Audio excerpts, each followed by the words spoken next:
Well, basically, the worst thing is when something is uncontained in an engine. The casing around the engine is designed to stop bits of metal and other parts of the engine flying off into the aircraft if it disintegrates, if there is a problem.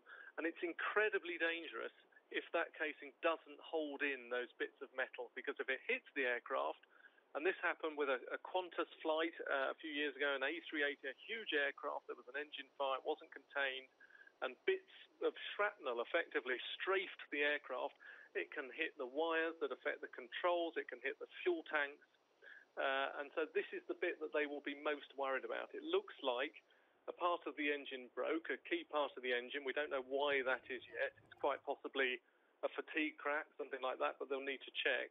But that when the engine disintegrated, parts of that engine flew out past the casing, which is meant to hold it in, and ended up on the runway and probably hit the aircraft. So that is why they've said this initially, because potentially, if there is a problem with this engine in other aircraft as well, they might have to look at this engine on another aircraft, and then you might get into the realm of groundings. But we're a long way from that yet. It is a well-proven engine. This is more likely to be a one-off, but there are potentially quite big implications.